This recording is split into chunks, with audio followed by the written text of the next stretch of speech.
Welcome back to Spread the Wealth. I'm Jarrett. Like and subscribe to help my channel. Okay, so in this video, I'm going to share with you 5 secrets that high net worth individuals use to rapidly grow their wealth. Have you ever wondered how politicians and other high net worth individuals have so much money when it seems like maybe they don't actually make that much money? Like a politician might make $175,000 a year, but they're worth $100 million. How does that even work? Is it all scandalous and hidden behind the scenes, pocket padding, stuff like that?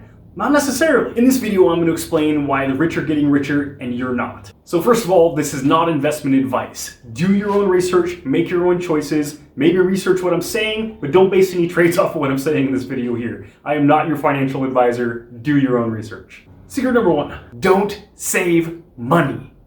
Seriously, don't save money. If you save money, you are losing purchasing power every year to inflation. Right now it's at 7% inflation. December 2021 numbers just came out, 7%. That's enormous. So if you save $100,000 in a bank for 1 year, you're losing about $7,000 in purchasing power. There is reasons to have dollars on you. You need to pay your bills. You need to know that you're going to have a little emergency money, stuff like that. But if you're investing your money, if you want to retire with your money or whatever it is, don't save dollars. So the very first thing you need to do is find something that yields more than inflation. You need to find something that gives you more than 7% per year simply to break even. So you want to find assets that have a real yield. A real yield is the nominal yield minus inflation. So maybe you found some amazing magical savings account that'll give you 8% per year, which is ridiculous and unheard of right now from any conventional bank.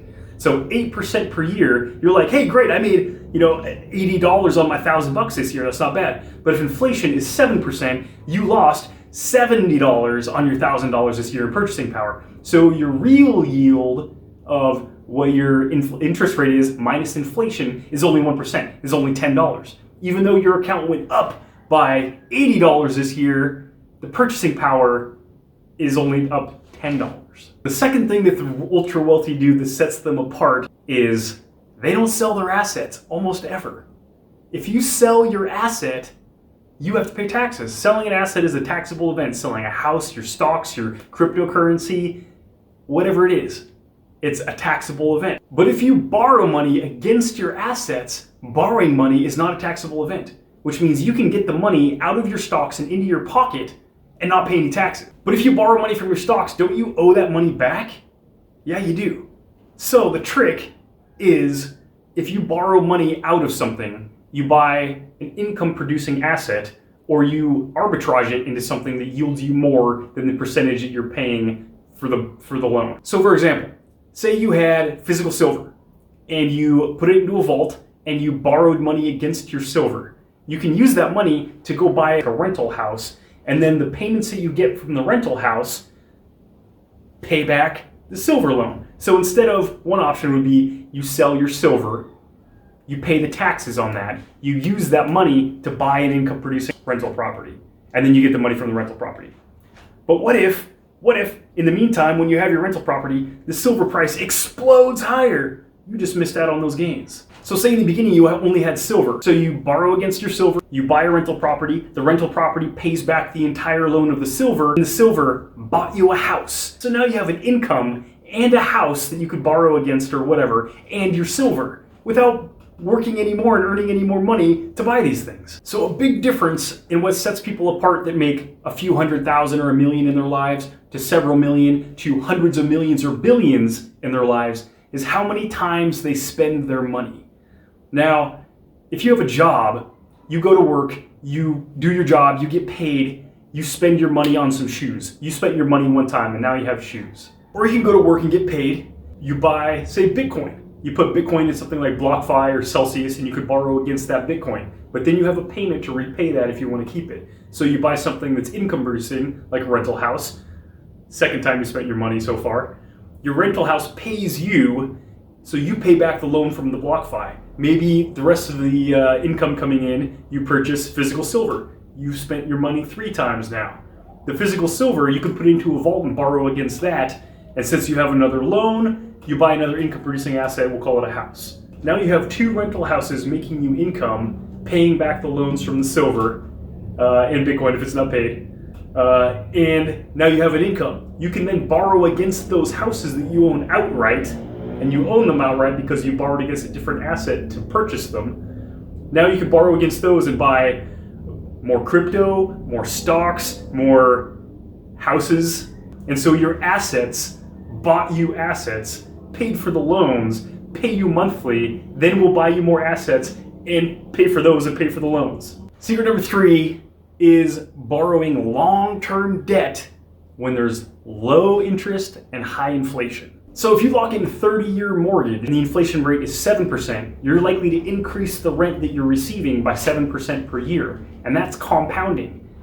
The interest rate is not compounding. You're only paying 3% indefinitely for 30 years. So after 5 years at 7%, you've increased your rent by 30%. And so it rapidly inflates away the price of your house. And secret number 4, avoid paying taxes in any legal way you can find. Usually, this is get a really good accountant and they will tell you all sorts of amazing ways to avoid taxes. And don't get in trouble. Also, you can move to a jurisdiction that has very low tax rate. For example, Puerto Rico offers a thing called Act 60, which if you qualify for Act 60 following certain rules, then you pay 0 capital gains tax and 0 income tax. Or if you have a business, you only pay 4% corporate tax, which is very little. And there are many other places in the world, like Cayman Islands has tax incentives for investors, and also states like Wyoming has tax incentives for people running cryptocurrency businesses. Delaware, a lot of corporations are set up in Delaware because of their tax structure saves a lot of taxes.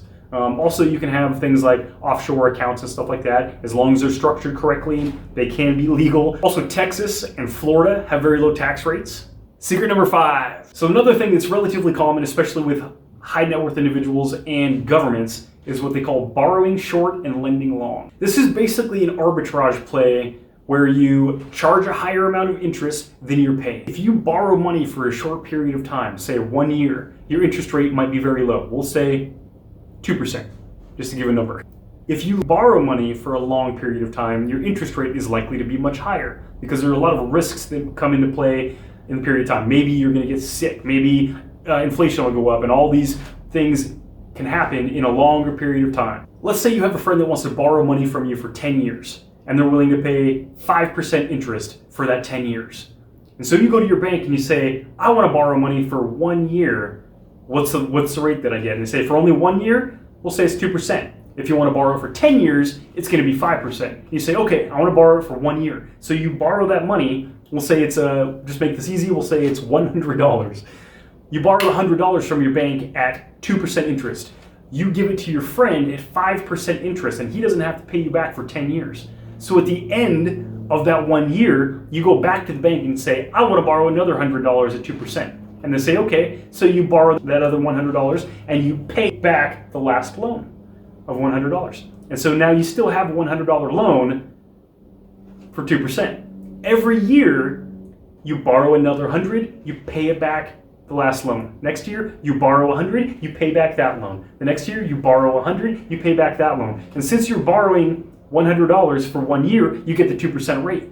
And at the end of 10 years, your friend gives you the $100 back, and you earned 5% every year, which is the difference between 5 and 2 is 3%. So you arbitraged 3% with doing nothing at all. This is related and very similar to just rolling over your debt.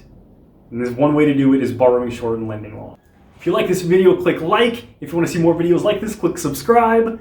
I want to learn finance from everyone all the time, so comment below and teach me something.